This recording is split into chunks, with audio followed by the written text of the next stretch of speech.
Tonight, we're going to start a series of lessons about the head covering. I was asked to teach about this, and so we're going to start on the series tonight. We're not going to actually get into the text of 1 Corinthians 11 tonight or talk about the teaching directly.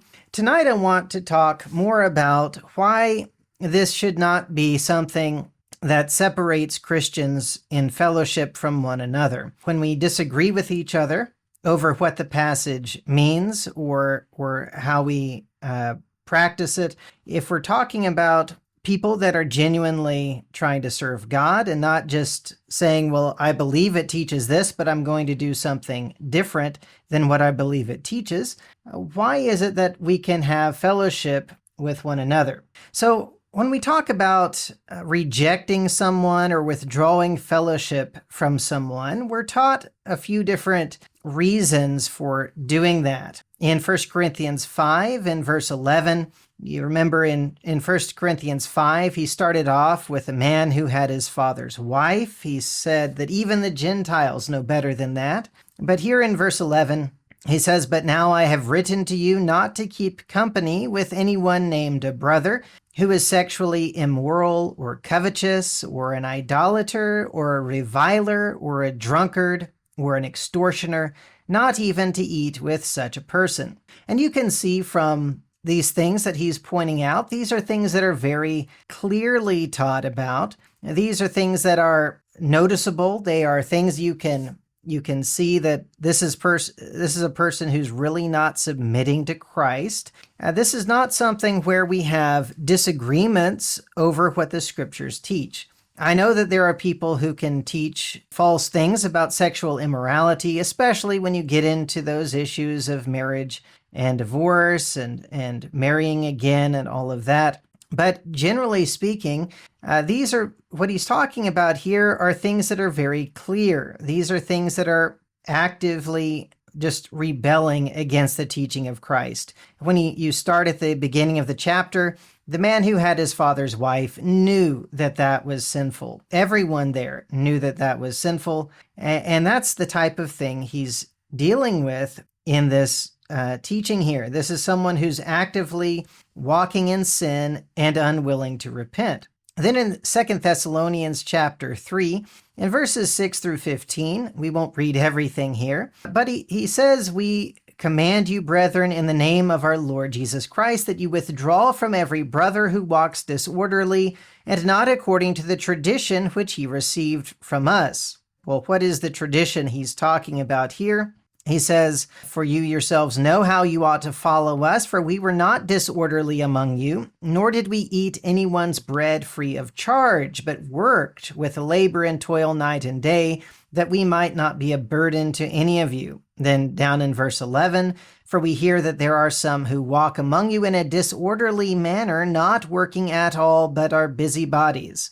So that's what he's saying. This disorderly manner is those that refuse to work. And so he says, if anyone does not obey our word in verse 14, if anyone does not obey our word in this epistle, note that person and do not keep company with him that he may be ashamed. Yet do not count him as an enemy, but admonish him as a brother. So this withdrawing is a little bit different from what you see in 1 Corinthians 5, it seems like, because he says don't count him as an enemy. He's not just actively rebelling exactly, but he's lazy. And he needs to be shamed, to be motivated, to get hungry enough to work, to do what they're supposed to do. And so he says, in this case, you don't really count him as an enemy. He's not actively working against Christ, but he is sinning and he is not walking orderly. So you need to not keep company with him so that he will be ashamed.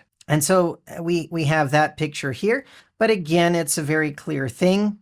Somebody who refuses to work is in rebellion, in a sense, against Christ. It may not be such an active rebellion because they're not doing what they're supposed to be doing, but still, it is something that's clear, and they are walking in a way that is unrepentant. They know that they're doing wrong, but they don't want to change, so they have to be motivated to change. In Romans 16 and verse 17 and 18, He says, "Now I urge you, brethren, note those who cause divisions and offenses contrary to the doctrine which you learned, and avoid them. For those who are such do not serve our Lord Jesus Christ, but their own belly, and by smooth words and flattering speech deceive the hearts of the simple." So here he talks about those who are causing divisions and offenses, people who are not serving Christ. They're serving their own belly. They're deceiving people. They are not actually trying to serve the Lord. And so they're causing divisions and offenses by the way that they're teaching things that are not from Christ. And you can see this kind of a thing where he talks about tolerating people and where you should not tolerate them. In 2 Corinthians 11, verse 4, he says, "For if he who comes preaches another Jesus whom we have not preached, or if you receive a different spirit which you have not received, or a different gospel which you have not accepted, you may well put up with it," which is not a good thing. He's not praising them for that.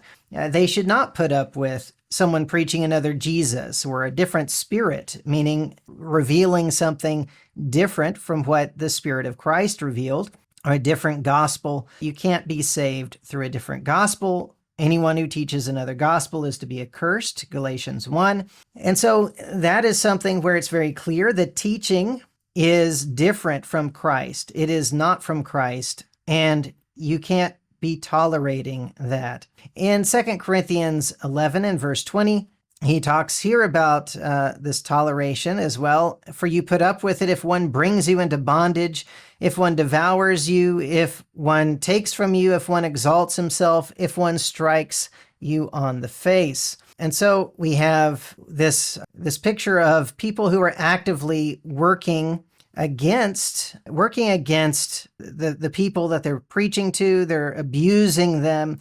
That should not be tolerated either.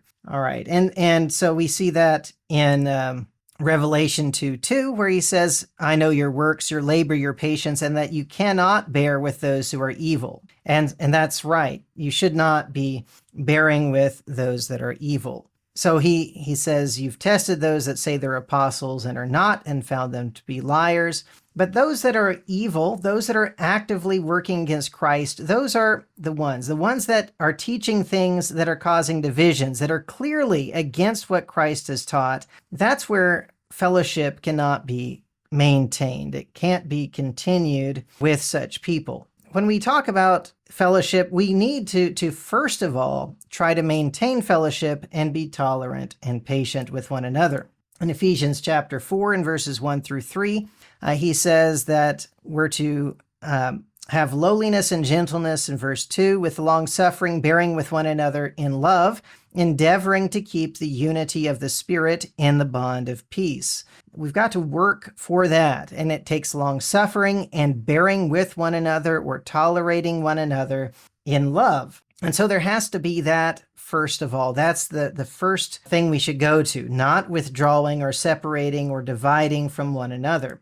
And in Ephesians 4, down in verse 11 through 13, he talks about Christ giving apostles, prophets, evangelists, pastors, and teachers to equip the saints. In verse 13, "till we all come to the unity of the faith and of the knowledge of the Son of God, to a perfect man, to the measure of the stature of the fullness of Christ." Meaning that as we're growing, we don't have full unity of the faith. In other words, we don't all believe the same things. We're all still learning and growing, and we can't be separating from each other just because we disagree about something that is not as clear, or as we keep growing, we're learning new things. Rebellion is one thing, but a lack of knowledge or understanding is something else completely. Okay, so we need to make sure that we understand the difference between those things. In Colossians 3 and verses 12 through 13, he tells us to put on mercies, kindness, humility, meekness, long-suffering, bearing with one another, and forgiving one another.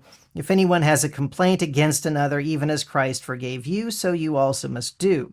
And now this can certainly be applied specifically here to when someone's sinning against us, but even this idea of humility, meekness, and long-suffering has to be there for when we have disagreements over things that are important, but we have reasons why we don't see things the same way.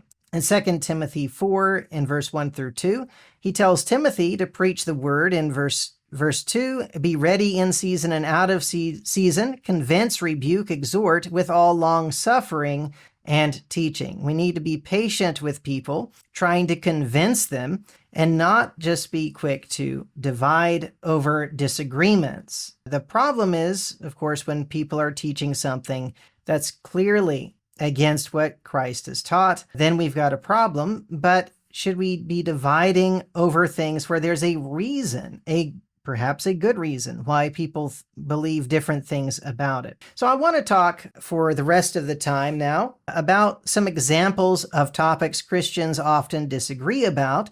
And this is besides the head covering, but that's certainly one of them. But I want us to understand that it's not just the head covering. There's lots of things that we disagree about without needing to separate from each other. So there are things that don't affect our faith, historical or geographic details, like where is Mount Sinai? One person may be convinced it's in one spot. One may be convinced it's in another spot. Somebody else says we can't know. There's no reason to divide over that. Was Nathaniel another name for Bartholomew? Well, a lot of people believe that. I'm not convinced, but it might be. We don't know for sure. That's not something to divide over. Was Belshazzar Nebuchadnezzar's son or grandson? Well, someone might say, well, it says he's his son. Yeah, but that terminology is used for descendants, right? And so it may be that one person has a historical account that they're looking at that makes it seem like he's the grandson. Somebody else might look at a different historical account that's way different and believe it's his son.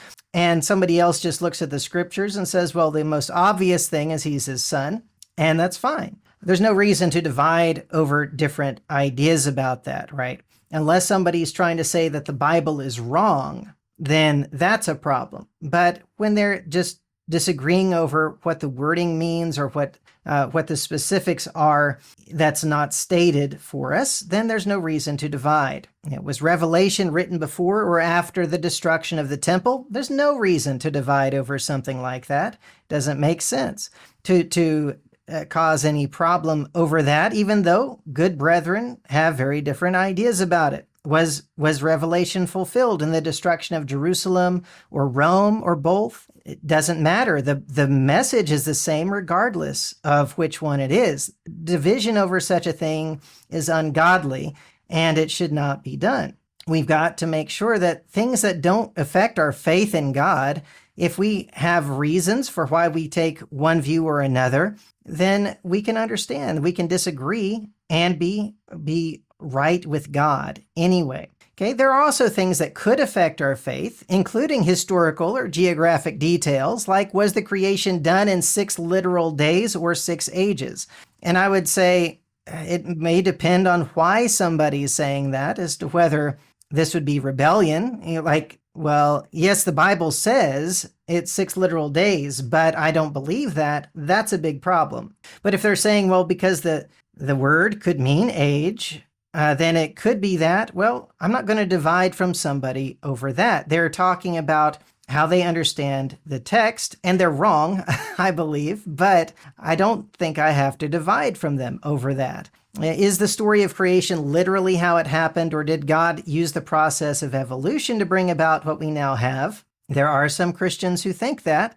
That seems a lot more like rebellion or a belief that this is not inspired, but that's not necessarily the case, and I think we need to be careful. But these are things that are a lot harder to know about, how we should deal with somebody. Did the flood in the time of Noah cover the entire earth or just the part of the earth where people lived then? That's another common disagreement among brethren. Was the body that Jesus was raised with the same body he entered into heaven with? That's a common disagreement. Teaching about right and wrong can also affect our faith. Is it ever okay to physically fight anyone? Is it okay for a Christian to be in government? Is it ever okay to make an oath? Is it okay for an organization that's not the church, a school, or a book publisher to teach the Bible?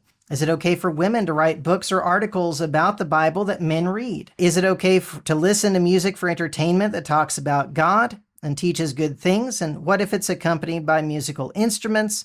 And must we kneel when we pray? Things like that. There's a lot of things. And some of those, I think we can more easily establish the truth about those things.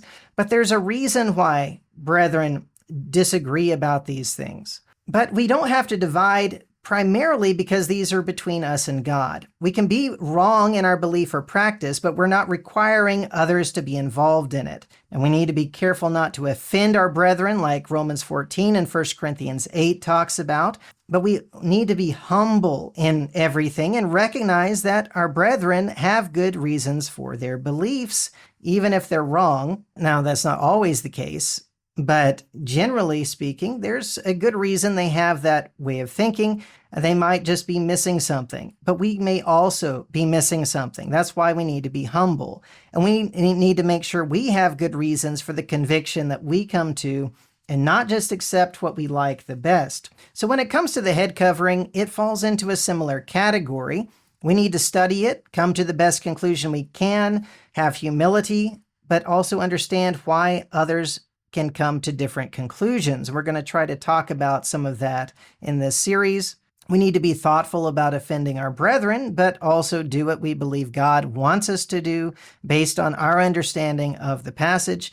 And we need to recognize that if it's done as individuals, not as the church, which the head covering is, what one person chooses to do does not require anyone else to accept their understanding or practice, so we can have patience with one another and bear with one another in love. So I wanted to start off with that because it can seem like a divisive issue, and it doesn't need to be. We want to know what the scriptures teach about it. We want to come to the right conclusion, but there's going to be disagreement about parts of the passage with almost anybody. And so we need to have a lot of humility and patience and continue to grow together, but make sure that we're trying to follow Christ and Him alone in all of this, each one of us.